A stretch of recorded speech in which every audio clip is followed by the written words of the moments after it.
I needed to make this video because after I saw the price for the Xbox Series X and the Xbox Series S, I've come to a final conclusion, and I'm going to help you guys out. Instead of making a top 5 reason why not to buy an Xbox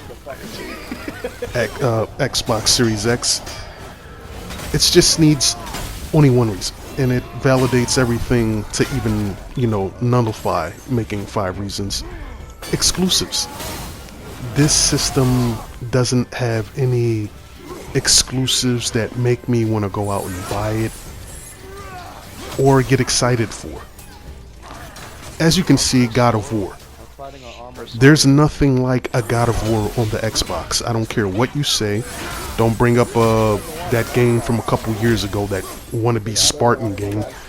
I can't remember off the top of my head. It was a graphical marvel at the time when it came out on the Xbox, and I think it was like 900p the resolution. But there's nothing like a God of War at all. And that's not just from this God of War, from previous God of War, from the PS2 days. There's nothing like that type of game with that type of style on there. And now, especially with this God of War, how it evolves and changes its whole gameplay and its mechanics. And this one, it still nailed it on its first try. This game is it's one of the top games that ever came out, period. God of War. To me, there is no validating a $500 price tag to go get this system. Phil Spencer does a lot of talking. This guy just continues to give you lip service after, a bunch of bullshit with the Xbox. It's just doesn't amount to me wanting to purchase the system. This whole entire generation, Xbox gets in the way of developers that they have that are talented, and find a way to make it so corporate that the game ends up being, it falls flat on its face. But on the other hand, PlayStation, and this is not about being a fanboy or anything like that, you just gotta go with what's the facts.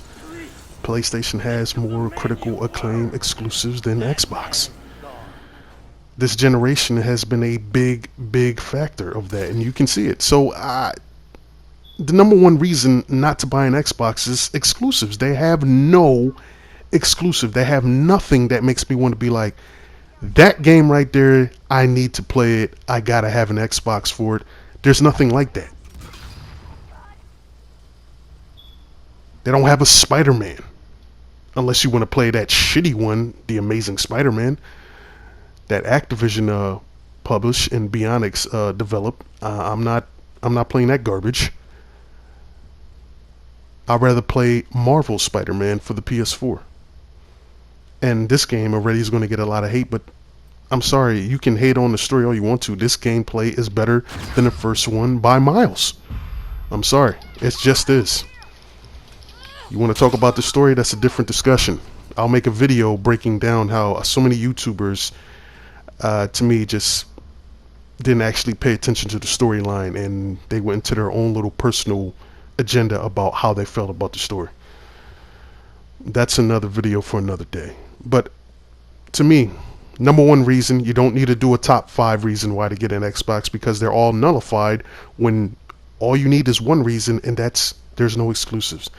The system has nothing that makes me want to buy it, unlike the PlayStation from its PS2 days and PS3 days. Exclusives, man. That's all I gotta say. Exclusives. PlayStation